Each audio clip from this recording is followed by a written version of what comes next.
E eu queria ler com você um texto muito relevante de Lucas, capítulo 11.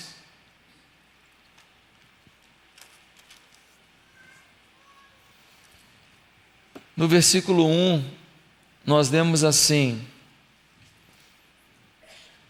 certo dia Jesus estava orando em determinado lugar. Tendo terminado, um dos seus discípulos lhe disse: Senhor, ensina-nos a orar, como João ensinou aos discípulos dele. E ele lhes disse: quando vocês orarem, digam: Pai, santificado seja o teu nome, venha o teu reino, dá-nos cada dia o nosso pão cotidiano, perdoa-nos os nossos pecados, pois também perdoamos a todos os que nos devem.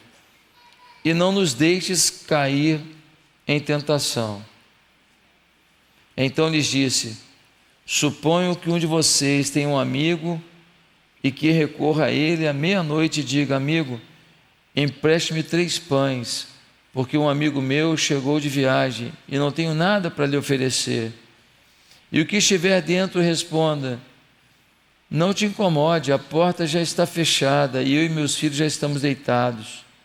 Não posso me levantar e lhe dar o que me pede. Eu lhes digo: embora ele não se levante para dar-lhe o pão, por ser seu amigo, por causa da importunação, se levantará e lhe dará tudo o que precisar. Por isso lhes digo: peçam e lhes será dado. Busquem e encontrarão. Batam e a porta lhes será aberta. Pois todo o que pede recebe, o que busca encontra, e aquele que bate, a porta será aberta. Qual pai entre vocês, se o filho lhe pedir um peixe, em lugar disso lhe dará uma cobra? Ou se pedir um ovo, lhe dará um escorpião? Se vocês, apesar de serem maus, sabem dar boas coisas aos seus filhos, quanto mais o Pai que está nos céus dará o Espírito Santo a quem o pedir. Que Deus se revele para a gente nessa palavra, amém? Quem está comigo, disposto a receber de Deus agora, amém? Quem está dizendo: Espírito Santo, eu preciso entender o caminho do quarto secreto. Eu preciso entender o caminho do quarto secreto. E é isso que Deus espera de nós aqui. Meus amados irmãos, o que é orar? O que é orar? Orar é ter audiência exclusiva. É face a face com Deus. É desfrutar de comunhão com o único Deus vivo e verdadeiro, Criador, sustentador de todas as coisas. Como definiu o pastor Hernandes Dias Lopes, a oração é a maior força que atua na terra. Orar é conectar o altar com o trono, é unir a fraqueza humana à onipotência divina, é entrar na sala do trono e falar com aquele que tem as rédeas da história em suas mãos. Sendo Deus soberano, escolheu agir na história por meio das orações do seu povo. A oração move o braço daquele que governa o universo.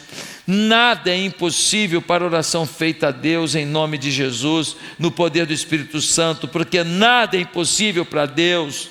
Tudo quanto Deus pode fazer pode ser alcançado pela oração. Uma igreja de joelhos tem mais poder do que um exército. Você acredita nisso? Mas por que a gente não vive? E quando eu falo a gente, eu me incluo. Porque eu oro todos os dias, claro. Não dá nem para respirar se eu não orar, com tanto problema que eu tenho que resolver. Mas o quanto Deus realmente esperava de mim? Essa é uma boa pergunta que eu faço para mim e você. O quanto Deus esperava de você? Qual foi a última vez que você se trancou no quarto de guerra e falou: Senhor, eu estou aqui para ficar contigo? Se eu não quiser falar nada, está tudo bem, mas eu não saio daqui enquanto eu não te ouvir.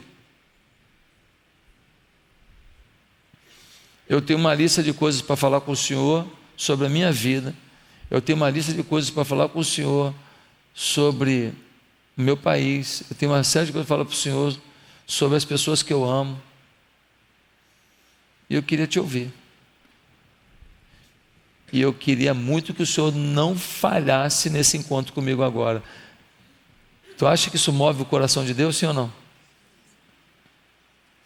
Um servo apaixonado, convicto de que está entrando numa audiência com Deus vivo. Precisamos aprender a orar.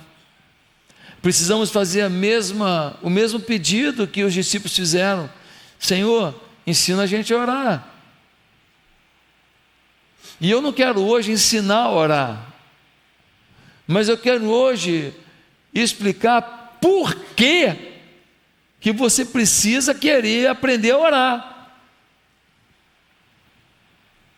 E talvez você diga, pastor, mas eu preciso também aprender a orar. Irmão, a melhor coisa para aprender qualquer coisa é treinar.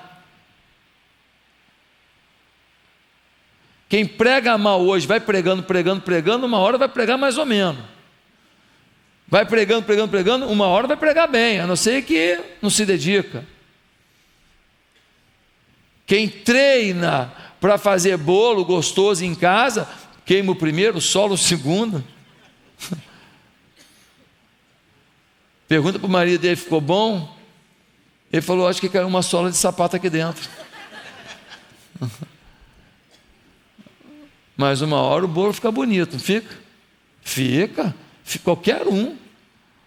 Você sabia que gente que não tem habilidade nenhuma para jogar futebol, pode aprender a jogar futebol e jogar bem?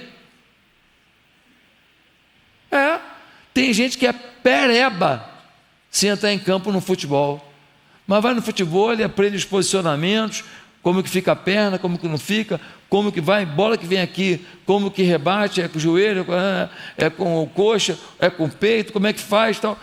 O cara aprende, joga, não vai ser o craque, não, mas consegue jogar, porque treinou. Tem pessoas que começam a fazer musculação depois dos 50, 60 anos. Daqui a pouco tu vê lá uma pessoa com 60 anos, parrudona, forte, legal, bacana. Parece que essa pessoa malhou a vida inteira. Não, uma hora ele começou a treinar. Foi treinando e o resultado veio. Oração não é diferente, amigo. Quer aprender a orar? Ora. Mas eu oro e eu me perco. É assim mesmo. Mas eu oro e me dá vontade de pegar o celular. Pois é, tranca o celular. Bota ele na prisão. Um dia desse eu vi uma propaganda. A mulher chega em casa e fala com o marido, o que é isso? Ele está aqui e a televisão virada para a parede, de costa para ele. Ela falou, o que é isso? Ele falou, botei de castigo. Botei de castigo. Toda hora dando problema, aperto no controle, não funciona. Era uma propaganda para vender televisão, né? Botei de castigo, não funciona. Nós precisamos entender, queridos, que nós vamos ter que fazer o nosso melhor, treinar, para não ficar de castigo, para não ficar fora do jogo, para não ficar fora da bênção. Eu não vou aqui dar manual. Primeiro você faz adoração, depois você faz súplica, depois não vou, não vai ter manual não. Treina. Se tranca no quarto, pega a chave, joga por debaixo da porta, fala, só me tira daqui e só me entrega o celular daqui a 20 minutos, daqui a 30 minutos. Que seja 20 minutos, 30 minutos, mas esses 20 minutos, 30 minutos, para quem não orava nada, você vai começar a ter uma dimensão, e está arriscado daqui a pouco, você pegar a manha do negócio, que o 20 minutos vai virar 1 hora, 1h30, 2 horas. Por quê? Porque você vai aprender a se conectar com o Pai, falar com Ele, entender a voz dEle. Eu estou agora começando a pensar numa maluquice, que eu não tenho nem coragem de falar para vocês ainda. Essa é boa que vai vir aí. Vai orando. Mas eu tenho que orar. Eu estou achando que é um negócio que vai dar certo. É exponencial. É intergaláctico. Mas eu tenho que orar. Senão fica sendo o talento, a criatividade, o pensamento, a inteligência, o conhecimento, não sei o que lá, a visão de uma pessoa. E coisa de Deus não pode ser isso. Tem que ser mover de Deus, resposta de Deus. Você é um servo de Deus. Sua vida não pode ser totalmente delineada pelo seu desempenho. O meu devocional, que todo ano eu faço, esse ano eu não estou fazendo pela minha editora, eu estou fazendo pela editora Vida, que é a maior editora gospel do Brasil. Então vai ter um lançamento na Bienal do Livro, semana que vem. Amanhã eu estou indo para um jantar de influenciadores lá em São Paulo e tudo. O que vai acontecer? Pode não dar em nada. Mas Deus pode botar a mão nesse devocional e ele chegar a 50 mil pessoas. Deus pode botar a mão nesse devocional e ele chegar a 100 mil pessoas. Ele pode converter em massa. Você ganha uma merrequinha. Porque a estrutura da editora e tal, salva para você uma merrequinha. Mas a visão não era do dinheiro mesmo. Então, mas já pensou se eu chegar lá em Rondônia, onde eu não tinha acesso, mas a editora Vida tem uma loja lá que compra material. E um cara lá de Rondônia compra esse negócio e ele se converte. Aonde pode chegar? Agora, querido, não é meu talento, não é minha criatividade, é Deus. Fazer o devocional, escrever as coisas, é o meu talento, é a minha capacidade na dependência de Deus. Mas chegou agora uma hora que nem meu talento é mais. Agora é só dependência de Deus. Tem coisa na tua vida que o teu talento, me desculpe, ele soma muito pouco. Um cara pereba, a bola bate nele e entra. Um cara craque, chuta, a bola bate na trave, passa em cima da linha e não entra. Quem está entendendo? Nós precisamos compreender a necessidade do quarto de guerra. Eu quero convidar a minha igreja para a gente mudar o foco da nossa vida de oração a partir dessa campanha. Eu estou triste que eu não falei muito disso domingo passado, foi tenso para mim domingo passado. Recebe político, é um negócio complicado que a gente faz porque precisa receber as pessoas, orar por elas, mostrar a família para ela, mas não é o maior prazer para mim dizer não. Fico torcendo para só ter eleição daqui a 10 anos agora. Então, eu acabei que eu não enfatizei isso aí. Mas domingo nós vamos enfatizar. Essa campanha é para a gente redescobrir o poder, o mover da oração. Você precisa e eu também. Essa igreja é abençoada demais. Sabe por quê? Porque tem muita gente, amigo, que ora muito por essa igreja. Muito. Eu, com 2/3 de uma suprarrenal, cortisol para o corpo inteiro, na velocidade que eu estou vivendo, no número de viagens que eu faço, essa corrida toda, isso aí é a tua oração. Vocês oraram demais, vocês me levaram ao trono de Deus. Quando a minha fé fraquejou, a de vocês venceu. Se em algum momento eu titubeei, alguém estava intercedendo e mantendo o foco da fé. Nós precisamos do quarto de guerra, quem está entendendo? Agora, por quê? Por que precisamos aprender o valor do quarto de guerra? Primeiro, porque sem oração não vivenciaremos a presença manifesta de Deus. No versículo 1 diz: certo dia Jesus estava orando em determinado lugar. Tendo terminado, um dos seus discípulos lhe disse: Senhor, ensina-nos a orar. Ué, eles nunca tinham orado? Eles nunca tinham ouvido falar de oração? Eles nunca viram Jesus orando? Jesus estava em algum lugar orando, eles ficaram reparando, eles ficaram olhando para Jesus e falaram assim: cara, o que está acontecendo ali? Olha o ambiente no entorno dele, olha a presença do Pai que está atingindo a gente, olha só o quanto esse Cristo, esse Salvador, olha o quanto ele está ali, totalmente entregue a esse momento, e fala: não, a gente tem que aprender isso aí. Uma coisa é falar um monte de coisa para Deus, outra coisa é sentir a presença de Deus te ouvindo. Uma coisa é falar e se perder toda hora, outra coisa é a presença ser tão intensa que você fica focado em Deus. Uma coisa é falar, outra coisa é ouvir enquanto você ora. Uma coisa é você ter uma oração transcendente, outra é ser tocado pelo imanente. Uma coisa é escolher palavras, a outra é o Espírito Santo ditar as palavras. Uma coisa é orar o que deseja, outra coisa é o Espírito Santo colocar na tua boca o que ele deseja. A oração é um relacionamento de amor, é um encontro sobrenatural. Nossa vida diante dos homens é o resultado da nossa vida diante do Pai. Se não temos vida diante do Pai, vamos fazer palhaçada diante dos homens.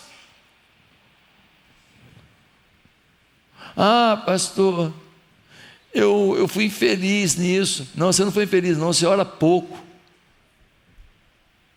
Ah, pastor, eu não pesquisei adequadamente para montar o negócio. Não, você ora pouco.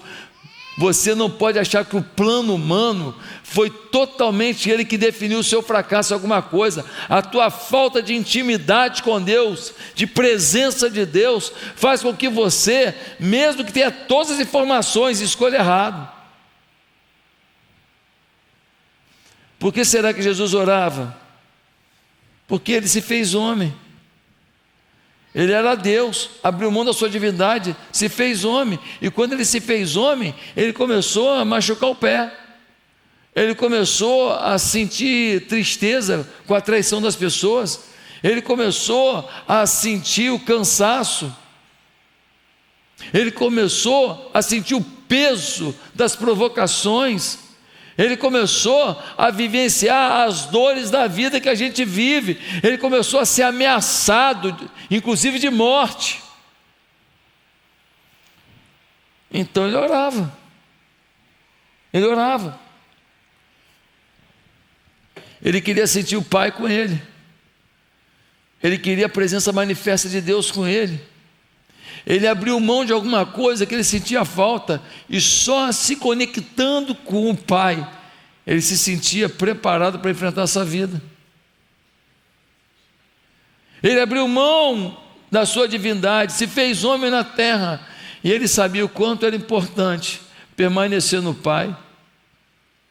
Então ele orava para permanecer no Pai, falar: Pai, não me abandona nessa guerra que eu estou travando, não me abandona nessa luta que eu estou travando. Meus amados irmãos, quando você passa tempo com Deus, você aprende a se relacionar com Ele, e a glória de Deus é vista em seu rosto, em sua vida. Você tem que decidir, para valer, ser um guerreiro de oração. Eu gosto muito daquela música, né, que diz: quem já pisou do Santo dos Santos em outro lugar, não sabe viver.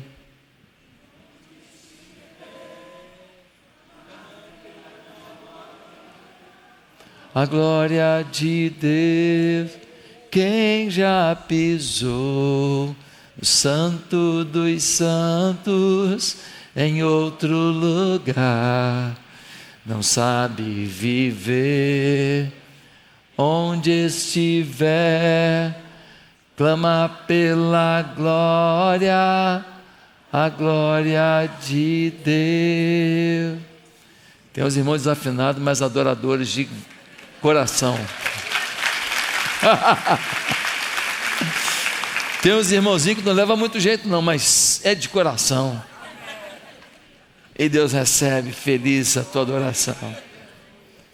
Não é maravilhoso, irmãos? Quem já provou do Santo dos Santos não quer ficar longe. Tem outra canção que eu cantava aqui na igreja 2 domingos do mês, pelo menos, lá. Quem aqui é da época lá do Rio Mar? Quem é do Rio Mar? Quem era do Rio Mar? Olha, vocês lembram de uma canção que a gente cantava lá? O melhor lugar do mundo é aos pés do Salvador. É ali onde a esperança traz alívio ao sofredor. É ali onde eu encontro com a fonte do amor. O melhor lugar do mundo é aos pés do Salvador. É lindo demais isso. O melhor lugar do mundo é aos pés do Salvador. Há quanto tempo você não passa por lá? Quanto tempo você fica lá? Nós precisamos entender que nós precisamos orar, porque nós queremos vivenciar a presença manifesta de Deus na nossa vida. Jesus passou 40 dias no deserto em jejum e oração, antes da tentação de Satanás. Ele queria ficar com o Senhor. Depois de 40 dias em jejum e oração, diz a Bíblia que o rosto de Jesus brilhava. Os discípulos um dia se reuniram para orar. A oração foi tão poderosa que diz a Bíblia que o lugar tremeu.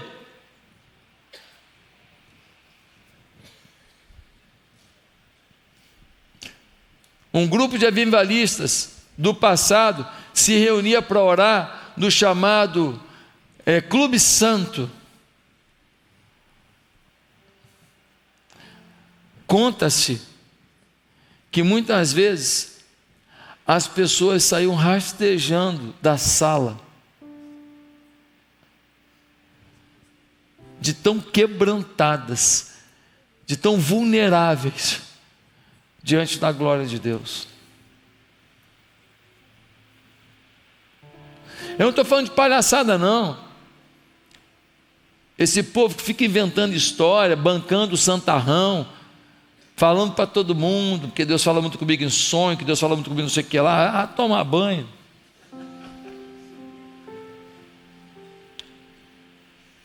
Eu tenho 55 anos de igreja, gente que não ama ninguém, não ganha ninguém para Jesus, vem me falar que ama a Deus. Gente problemática, que trata todo mundo mal, vai me dizer que ora desse jeito? Que oração é essa que faz uma pessoa pior? Só engana a trouxa. Mas não vai enganar quem tem um pouquinho de vivência na igreja. Quando você ora, você ama mais. Quando você ora, você olha as coisas que precisa na vida do outro e você se disponibiliza para ajudar. Quando você ora, você é perdoador. Quando você ora, você é humilde. Quando você ora, você não vive só para quem é bonito, cheiroso, não. Você ama pessoas. Pelo amor de Deus, gente que se engana, e pior de tudo, que quando você começa a mentir que você é o que você não é, você acaba acreditando que você é. Você vive uma farsa e você começa a acreditar, não existe espiritualidade profunda se uma vida de oração não acontece. Não existe intimidade com o Eterno sem oração. Não existe mover de Deus na vida sem oração. Não existe poder do Pai sem oração. Não existe, é mentira.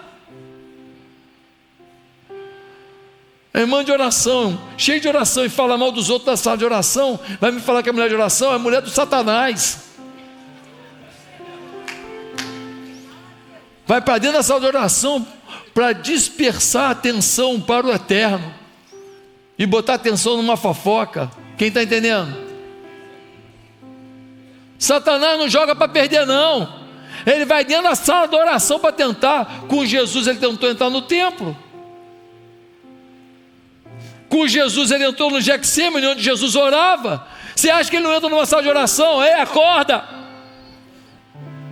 Nós precisamos entender o valor e o poder da oração e ter uma vida com a imanência de Deus, essa presença de Deus, e não apenas a transcendência de Deus. Ó Deus grandioso, poderoso, criador, legal. Deus é transcendente, mas Ele é imanente. Eu tenho que sentir Ele no meu peito. Segundo lugar, por que precisamos aprender a orar?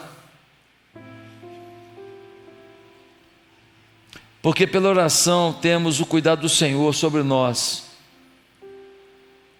e sobre os que nós amamos. Olha o que diz o versículo 9, vai dizer assim: por isso lhes digo, peçam e lhes será dado, busquem e encontrarão, batam e a porta lhes será aberta, pois todo o que pede recebe, o que busca encontra, e aquele que bate a porta será aberta.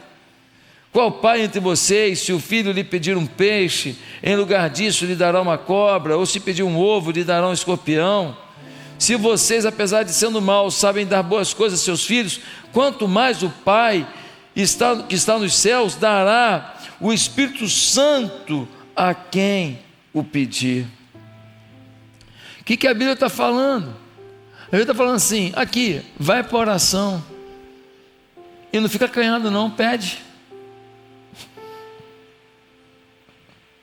Agora, você não vai para a oração, você só vai para o peditório, central de pedidos, pidômetro ligado. Lembra? Fulano é pidão, lembra disso? Quem lembra do pidão? Vocês são velhos pra caramba. Eu nem sabia não, me falaram hoje aí, né? Irmão, quando você vai para a oração, você vai para Deus, a imanência vem, aí você pode pedir à vontade. Agora não, eu só vou para central de pedido. Olha aí, Senhor, vai anotando aí.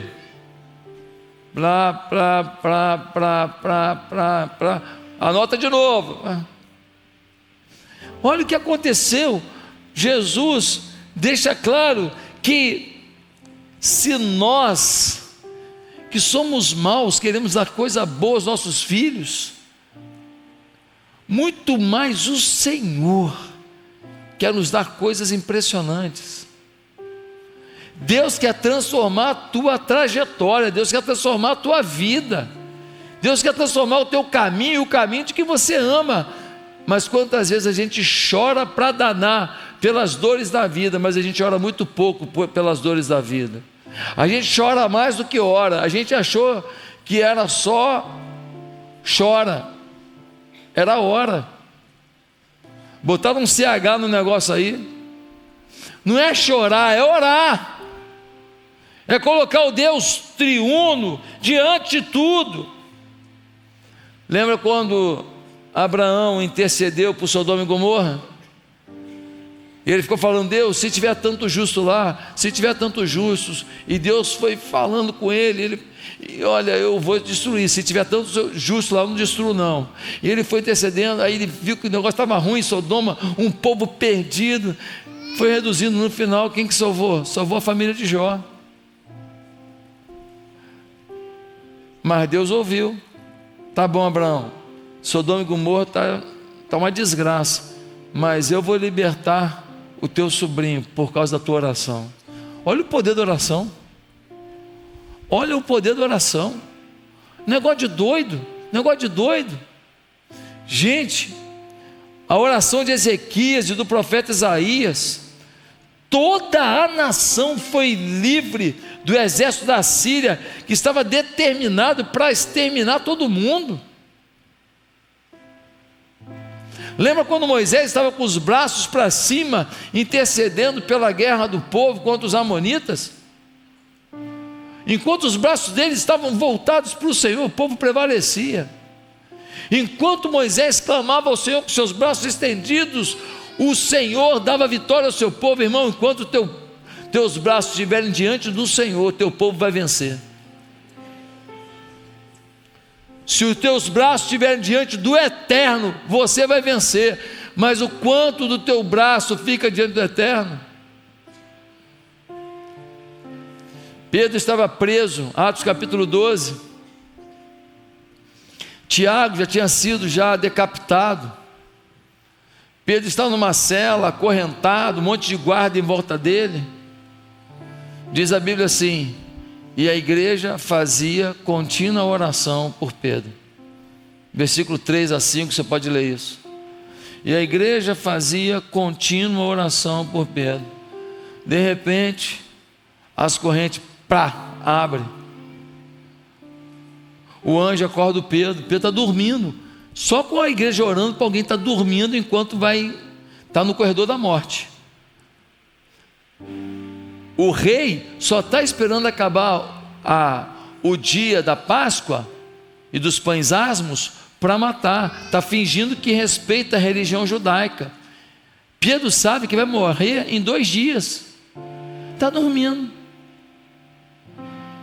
Está na guerra e dormindo. Por quê? Porque tinha uma igreja orando. Quando tem oração, você pode estar na guerra, mas você consegue dormir.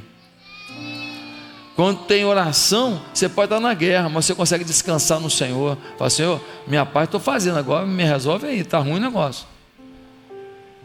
Quando tem oração, você está na maior guerra, mas você não desiste não. Você fala: cara, quem que eu vou enfrentar? Ih, rapaz, o gigante Golias. Eu sou um Davizinho.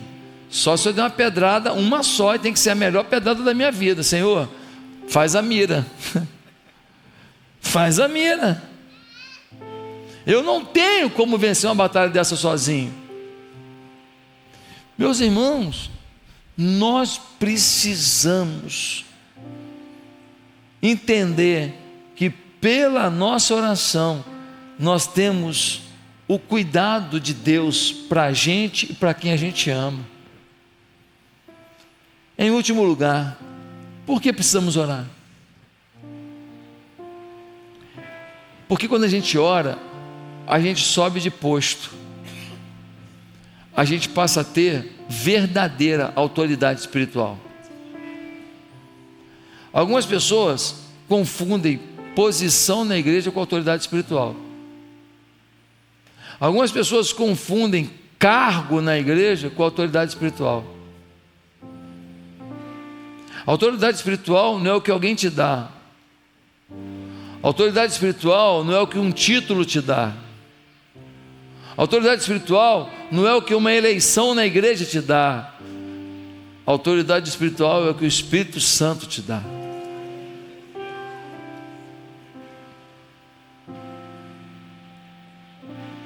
Muitos líderes de multidões lá são colocados por algum mover humano, mas o povo perece porque faltou autoridade espiritual. Muitos cantores, as plateias passam a venerá-los. Eles não dão conta da fama, da visibilidade, do dinheiro que chega. Por quê? Porque eles têm fama e talento, mas não têm autoridade espiritual. A autoridade espiritual só vem com a oração. E é o que está escrito aqui, no versículo 14. Nós vemos assim: mas Jesus estava expulsando um demônio que era mudo. Acabou de orar, foi expulsar demônio. Acabou de orar, apareceu uns demônios lá. Demônio que deixava a pessoa incapacitada para falar. A pessoa ficou sem conseguir se comunicar. Aprisionamento demoníaco. Nem toda pessoa muda tem a ver com aprisionamento demoníaco. Esse aqui é um caso assim. E Jesus fez o quê? Irmão, vem para cá que eu vou te abençoar. Diabinho, sai fora que acabou a tua festa. Está com autoridade espiritual. Quem tem autoridade espiritual, um dia desse uma pessoa me perguntou: pastor, está comprando uma casa aqui, a minha filha, e a pessoa que morava lá tinha um monte de altar, de feitiçaria, de macumbaria, de não sei o que e tal, e o que o senhor acha? Eu falei: olha, quem é crente, não sei se a pessoa da tua família é crente, quem é crente faz uma limpeza aí, uma reformazinha na casa aí para tirar os negócios todos, e está tudo certo. Quando eu vou na padaria, eu pergunto se o padeiro é feiticeiro. E o pão me faz mal? Se comer muito dá azia. Quando eu pego um Uber, eu pergunto: qual a sua igreja mesmo, hein? Não, eu sou do tambor, eu sou do não sei o que lá, eu sou do voodoo, eu sou do evangélico, eu sou católico. Eu não pergunto. E nem por isso o carro bate, eu perco a minha vida. Então, irmão, quem tem autoridade espiritual não teme nada. Agora também não vai ficar: essa comida aqui é oferecida a Satanás. Não vou comer não, pô. Eu tenho nojo disso aí. Foi oferecer a Satanás. Então purifica. Se eu tiver com fome, eu purifico. Pô. Se tiver com fome, eu purifico. Óbvio. As águas amargas lá de Mara, o Senhor falou: joga o galho aí. Jogou o galho, a água fresquinha, bebeu. Irmão, tudo que tiver aqui que o diabo decidir estragar para você, se Deus quiser, ele ajeita para você. Quem é o satanazinho diante do Deus Todo-Poderoso? Tenta te incriminar, tenta te prejudicar, faz essas reportagens malditas aí, esses jornais que não tem classificação nenhuma, fazem umas reportagens para tentar te minar, prejudicar a sua imagem diante do seu povo. Mas quem te conhece não cai nessa não, é? Quem vai falar mal de você? Quem não te conhece, quem é ruim, quem é de Satanás. Meus amados irmãos, a autoridade espiritual, a minha pergunta para você é clara e direta: você tem autoridade espiritual? Você chegou no pedaço, chegou alguém que está na unção do Espírito Santo, que está destilando azeite do Espírito, que está fervendo na fé? Essa pergunta você tem que responder. Você responde: não, estou sim, estou. Você pode responder o que você quiser. Deus sabe a verdade. Deus sabe o que Ele quer te dar, e Ele sabe o que você pegou do que Ele quer te dar. Olha o que mais Jesus estava fazendo aqui, ó. Expulsou o demônio, né? Aí, no versículo 15, diz assim, versículo 14: estava expulsando o demônio que era mudo. Quando o demônio saiu, o mudo falou, e a multidão ficou admirada. Mas alguns deles disseram: é por Beelzebu, o príncipe dos demônios, que ele expulsa demônios. Outros o punham à prova, pedindo-lhe um sinal do céu. Agora olha o 17. Jesus, conhecendo os seus pensamentos, disse-lhes: todo reino dividido contra si mesmo será arruinado, e uma casa dividida contra si mesma cairá. Jesus, conhecendo os seus pensamentos. Quando você tem autoridade espiritual, você tem o quê? Discernimento espiritual. Você sabe discernir se é de Deus ou não, se a pessoa está bem intencionada ou não, se essa sociedade vale a pena ou não, se esse caminho vale a pena ou não. Nós somos falhos, nós podemos escolher errado, mas se a gente estiver na autoridade espiritual, nós vamos fazer a leitura correta dos fatos e das circunstâncias. Quantos casamentos que não era para ter acontecido? Não era para ter acontecido. Mas a falta de discernimento espiritual fez a pessoa não perceber uma coisa que estava clara, ou que estava escondida. Uma moça casou com um rapaz, o rapaz frequentava a igreja. Sabe o que ela descobriu depois que ela casou com ele? Que ele era um viciado em maconha e cocaína.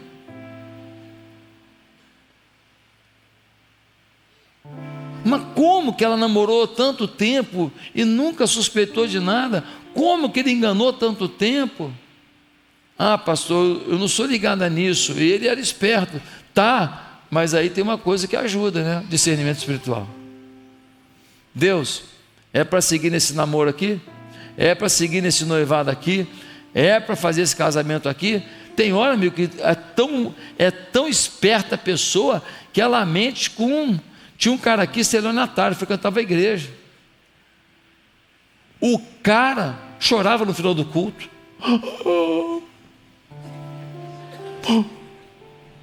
Pastor. Ele tinha umas fotos assim, ó, de Natal que ele fazia para os pobres. Lá em Copacabana, pegava os mendigos todos, fazia uma mesa, melancia, rabanada, não sei o que lá. Você olha um negócio desse, você fala o quê? Pô, esse cara tem um coração bom, né? Mas alguma coisa, eu não conseguia nada contra, mas alguma coisa não me fazia entrar naquelas conversas todas. Nunca saí para almoçar com ele, nunca saí para jantar com ele, não frequentei a casa dele, graças a Deus. Não sabia nada dele, mas assim, alguma coisa me travava. Um dia ele achou duas moças aqui na igreja e enganou as duas. Mas enganou por quê? O estelionatário engana você por quê? Fala para mim. Porque eu sou ganancioso.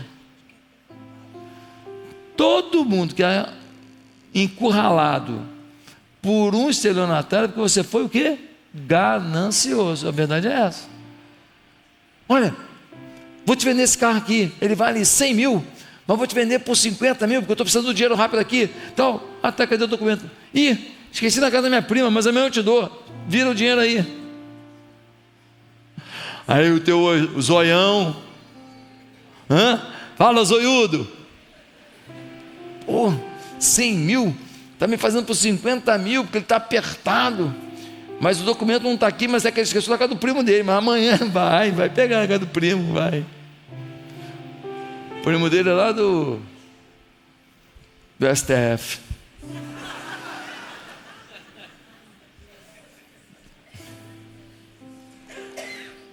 Vai lá resolver os teus problemas para tu ver. Falta de discernimento espiritual. Quando nós temos o poder de Deus na nossa vida, a gente pode até ser enganado, que nós somos humanos, mas a gente não cai em toda conversa fiada, não. Uma vez tinha um cara frequentando aqui a igreja, e ele queria que eu contratasse ele como pastor. Aí ele chegava só empresário, só gostava de gente com dinheiro. Aí ele ligava para a pessoa e falava assim: ô meu irmão, estou aqui no monte, orando pela tua vida. Cara, pensa num cara vagabundo. Eu gostava de fazer assim, né, Nádia? Com a mãozinha assim. Ligava para a pessoa 1 da manhã. Aí eu só orar por rico, tá? Vocês que são pobres estão ferrados na mão dele. Só os ricos. Orar numa vigília da noite só pelo rico. Só ligar para os empresários da igreja. Um dia a máscara caiu. Fui fazer um dossiê do que esse cara estava fazendo. Tinha 26 acusações contra ele. Primeira coisa que eu chamei ele para uma reunião, primeira coisa que eu apontei para ele assim: cara, isso aqui. Começou a negar. Falei: não, quer começar a negar? Então calma aí. Aí fui lendo.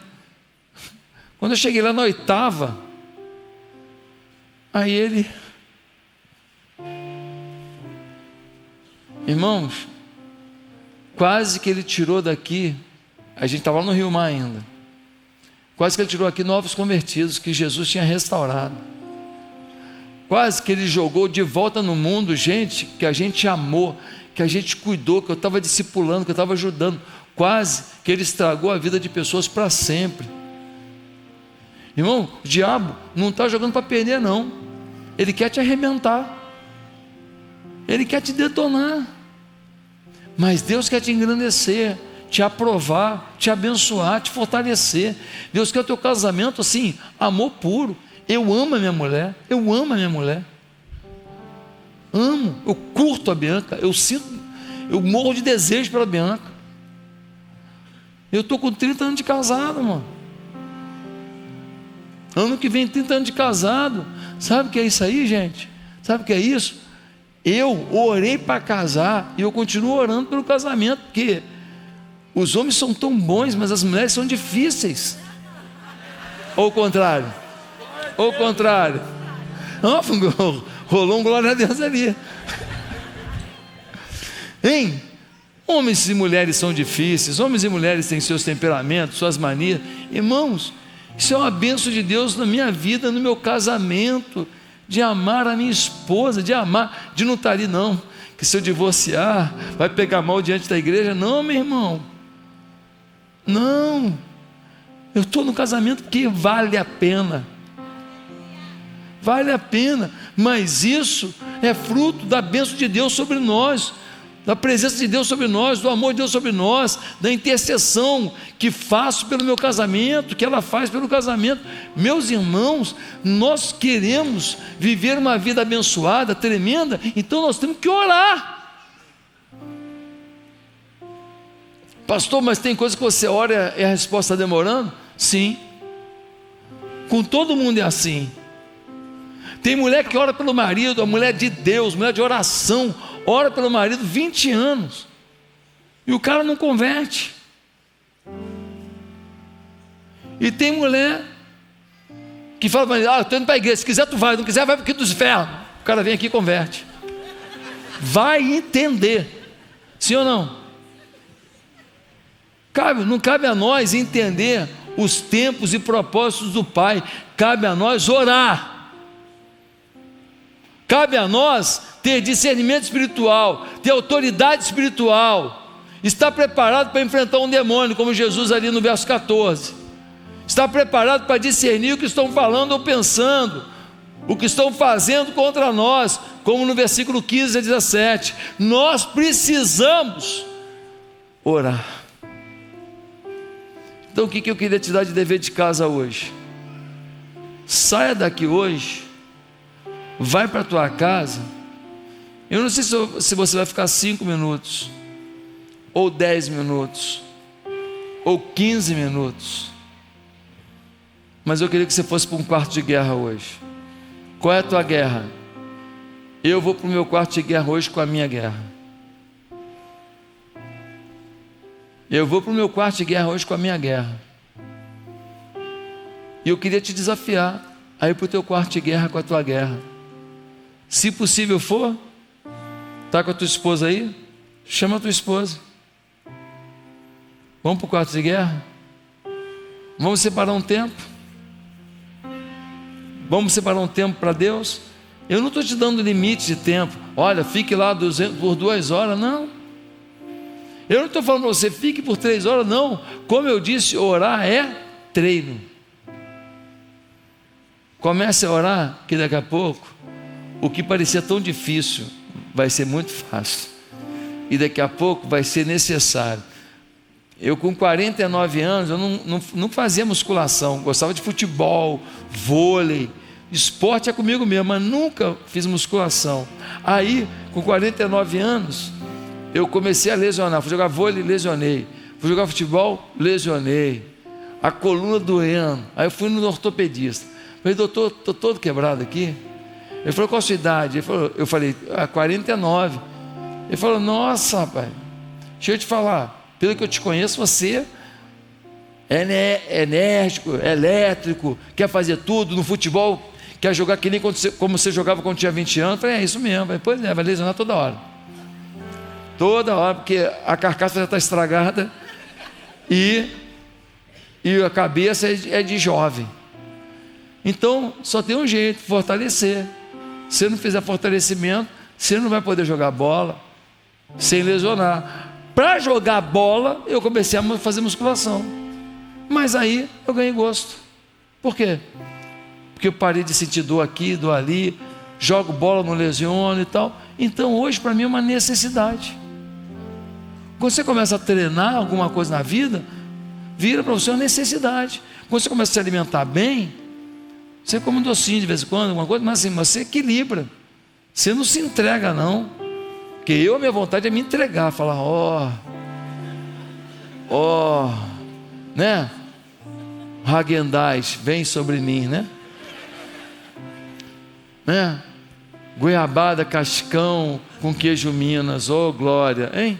A vontade minha, mas não posso, né? Não posso. Então você começa a treinar, a vencer o seu desejo pelo doce, para não se entregar por completo. É treino, não é a tua vontade. É a tua vontade? Não. Café foi feito para açúcar. Café e açúcar Deus criou no mesmo dia. Café, açúcar, andem juntos. Aí eu tomo café, aí você vai falar para mim assim: eu aprendi a tomar café sem açúcar. Vai treinando, pastor, você vai gostar. Irmão, eu estou tomando café sem açúcar já tem quase um ano, até hoje não acostumei, mas eu tomo. Quanto tempo você levou? Foi rápido? Estou treinando, mas um cafezinho, porque eu vim de Minas. Em Minas Gerais, acorda de manhã, o que faz? Já enche a garrafa térmica ou não é? E o café? Açúcar e um pouco de café, docinho, é o dia inteiro, amigo. As pessoas tomam café direto. Então, mas eu estou treinando e não desisti. Já tem um ano que eu não boto açúcar. De vez em quando, assim, uma gotinha de adoçante, assim, duasinha para dar uma aliviada, mas normalmente sem nada. E eu adoro café. Então, gente, eu queria concluir o nosso bate-papo de hoje dizendo: tem um algo a mais que só quem vai para o quarto de guerra vai viver. Tem uma imanência de Deus, uma presença de Deus, que só quem vai para o quarto de guerra vai ter. Tem um cuidado de Deus sobre a tua vida, de quem você ama. Tem uns milagres para acontecer na sua vida, de quem você ama, que só vai acontecer no quarto de guerra, tá? Não vai acontecer com essa vidinha mais ou menos que você está levando, não. E para terminar, eu queria ler de novo um texto do reverendo Hernandes Dias Lopes. Os grandes reavivamentos espirituais aconteceram em respostas às orações das igrejas. O derramamento do Espírito é sempre precedido pela oração e vem em resposta às orações. O Espírito Santo desceu sobre Jesus no Rio Jordão quando ele estava orando. O Espírito Santo foi derramado no Pentecoste quando a igreja perseverava unânime em oração. O poder de Deus vem pela oração. A gente fica falando tanto de avivamento, Deus manda um avivamento, mas se a gente não orar, não vai rolar. Todas as vezes que o Espírito Santo foi derramado em Pentecostes, no batismo de Jesus, sempre tinha um povo orando.